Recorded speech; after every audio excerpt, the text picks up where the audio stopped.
Last thing I got for you, big trending story from over the weekend. University of Oregon is out of the AP Top 25 poll for the first time since 2009 after that big 62-20 dismantling by Utah.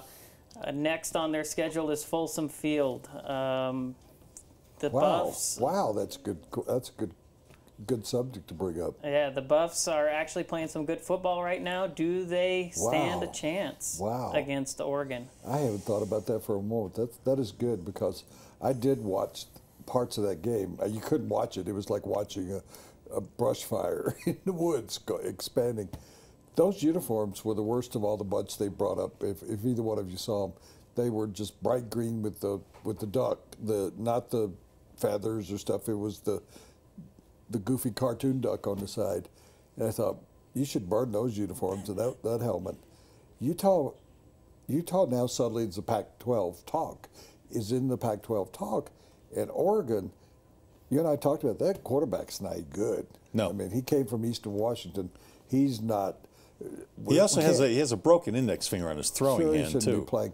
Mariota was the best quarterback they've ever had, but they have gone from here to there. CU may have a real good chance in that game, and it's hard for them to say. Oregon's bringing back the former CU offensive coordinator as the coach. I didn't know that game was on top of us, to be honest. I've been paying attention to that, but CU might squeeze out a couple of. They're going to have some real problems with the USC's and the UCLA's, and they play Stanford this year, don't they? Yep. Yes. And they got Cal. Cal is one of the teams that has emerged as a real team. So they got to jump on Oregon.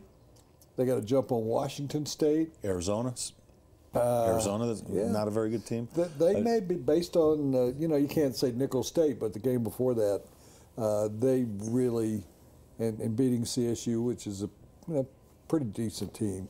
So that's interesting. I'll be interested in the line on that game. I think it's probably already come out. I think it bodes well for CU. They had a nice warm-up game against Nickel State. That's really all it was a warm-up game. Nickel State wasn't worth a dime, was it? No, not at all. And I'm still trying to figure out. I think this will show us what CU is. No, it looks like a team that now should beat Oregon at home, as bad as Oregon looked last weekend. But I don't know. I still don't know.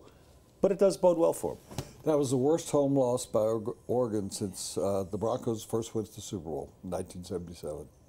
Pretty crazy. Yeah.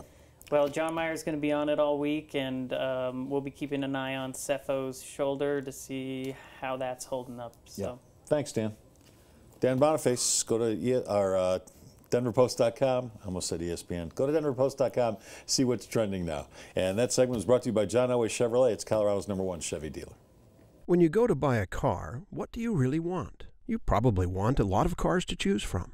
And you want the dealership's best price. Not some starting price or target price, the best price. And you want it immediately, not after hours of negotiating. And you want a salesperson who doesn't get paid more if you spend more. Because, well, you don't want to spend more. Well, you're in luck. John Elway wants all of those things too. Better yet, John Elway wants you to have all of those things too. Come see us or click on johnelwaychevrolet.com.